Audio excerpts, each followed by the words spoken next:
going to read you a book today. It's called The Darkest Dark by Chris Hadfield and illustrated by the Fan Brothers. Chris was an astronaut, a very important and very busy astronaut. When it was time to take a bath, he told his mother, "I'd love to, but I'm saving the planet from aliens." When it was time to get out of the bath and go to bed, he told his father politely, because astronauts are always polite, "Sorry, no can do. I'm on my way to Mars."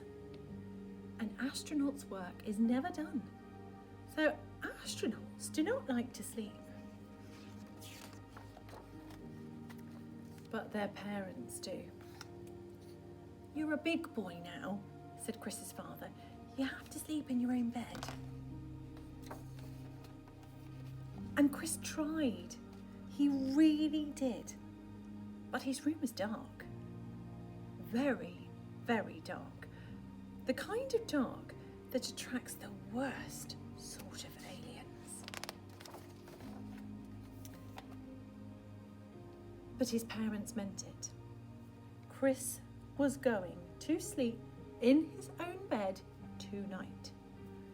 His mum and dad checked under his bed and in the wardrobe and even in his underwear drawer. They declared the room 100% alien free.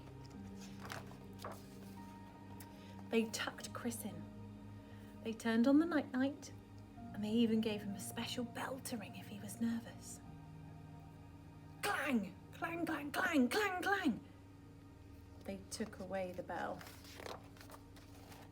And then his father said something that worried Chris even more than the dark did. "One more peep, young man, and I'm afraid we'll all be too tired to go next door tomorrow." But tomorrow would be a special day. A very special day. Chris had to go next door. His life pretty much depended on it. So Chris stayed in his own bed without a peep. It took a long time to fall asleep, but when he did, he had his favourite dream. He flew his spaceship all the way to the moon. Can you see on the flag it says Chris and Albert? There they are, Chris and Albert. The next day seemed to last forever.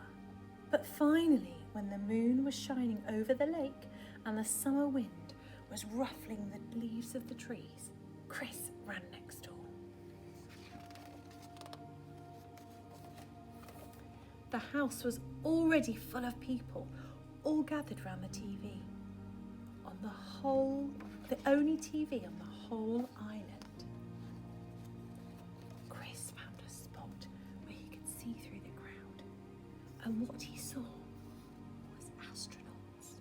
Real, live astronauts. On the actual faraway moon. They were wearing puffy white suits and they were jumping for joy. Jumping so high because there was much less gravity there. The grown-ups huddled around the TV and were amazed. Their whole lives long, they'd never expected to see this sight. Even Chris, who had just been to the moon the night before, was amazed. He'd never really noticed how dark it was there. Outer space was the darkest dark ever.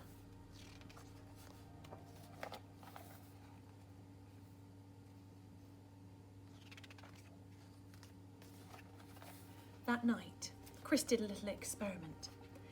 He turned off all the lights in his room, even the nightlight. It was still dark, very, very dark.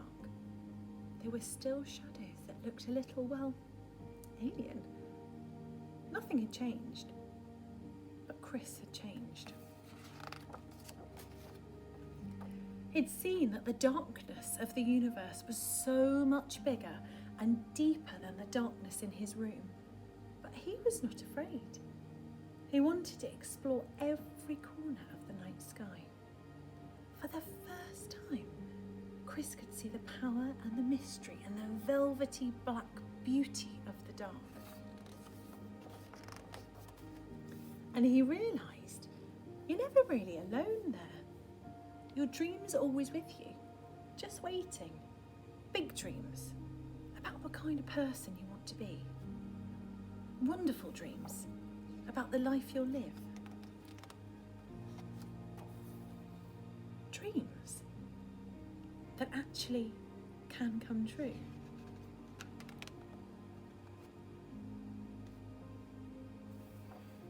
Because